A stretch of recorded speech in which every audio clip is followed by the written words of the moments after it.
Now that you're back in the main loop screen, again indicated up top, we're going to learn how to create a loop. So since this is your first loop, you're going to have nothing show up on the main page, and you're going to go and click Add a Loop. The first thing you're going to do is name your loop. If you're representing a buyer, you're going to enter the buyer's name as your naming convention. And if you're representing a seller, if you have a listing for sale, you're going to enter the property address. So in this case, we're going to put a buyer's name in here.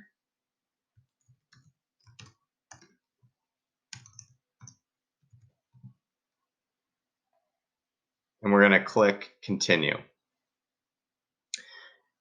Now we've created templates for each different type of situation you might find yourself in.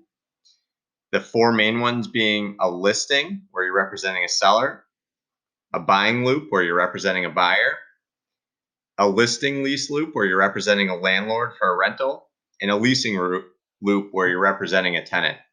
So in this case, since we're representing a buyer, we're going to choose buying loop. I'm going to click continue. No need to add a photo in this instance, so we're going to click done.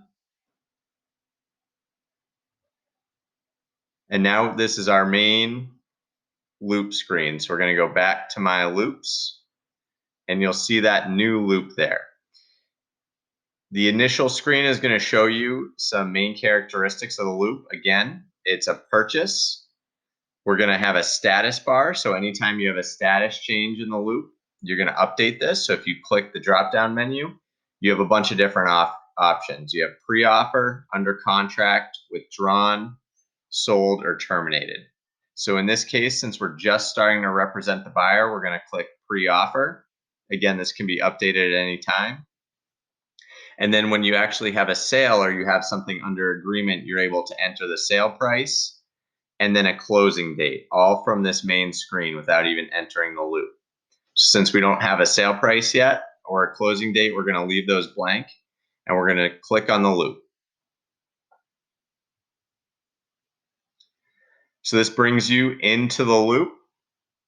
Again, since you chose a template, it's going to be pre-populated with all of the information you need to complete your buying transaction.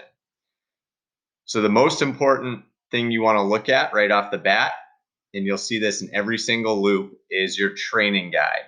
So this is a training guide developed specifically to represent buyers. So if you click on that, it will walk you through all of the mandatory forms and contracts that you have to fill out for this type of transaction. We'll get into these a little later during another training, but as you can see, it's fairly comprehensive, and it will be able to guide you through the buying process. So if we go back to the top, we click the back arrow, that will again bring us back into the loop. If we scroll down, we're going to see all of the mandatory buying documents. These are mandatory for every single transaction. You'll see them listed below. Again, we've pre-populated this entire folder so that you don't have to add any new documents. If you continue scrolling, you'll see additional buying documents that you may or may not need throughout the transaction. These are the most common documents. It's not completely comprehensive, but if you need other contracts or forms in addition to the mandatory ones, these are the most common. If you continue scrolling down, you'll see a tab for local service providers. If you want to enter your own contacts for mortgage lenders, inspectors, etc., the local service providers will show up here, and they will be available for your clients to see in case you want to give referrals to any of your partners. If you continue scrolling down, you'll see people. These are the people that have access to this loop and the permissions they have. So you'll always see admin for Full Circle Realty. Since you're operating under a Full Circle account, they will always be on your team. That way, Chris or I are able to get into your loop at any time and be able to check your contracts, help you make edits if you need it.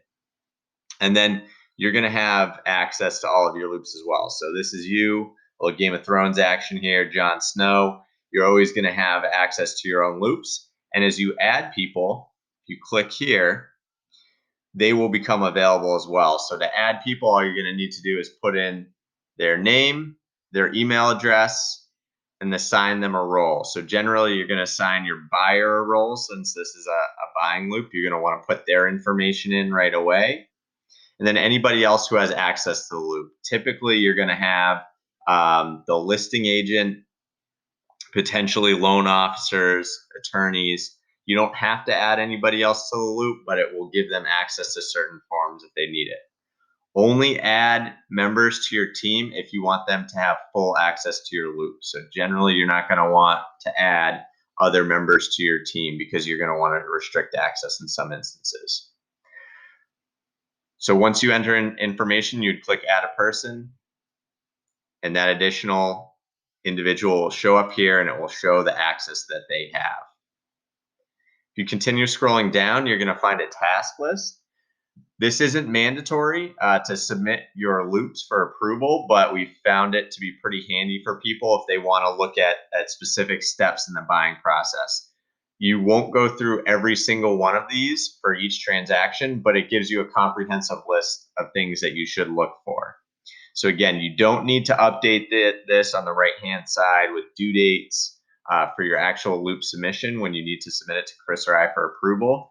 But it's a pretty handy list so that you can go through and see potential steps in the buying process so you don't miss anything. If you choose to, you can click the left-hand side here to show that they've been completed. It'll be a handy little checklist for you.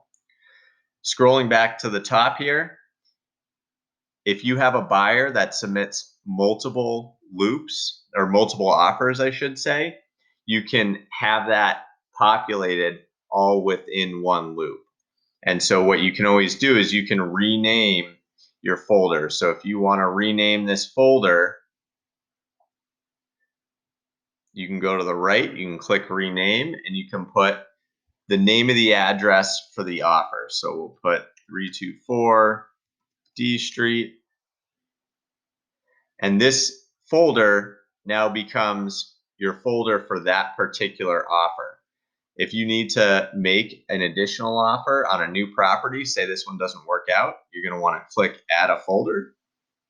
And then you can add templates to that new folder. So you don't need to recreate every single file, but if you need a new contract for contract to purchase, for example, you would be able to select that from your templates.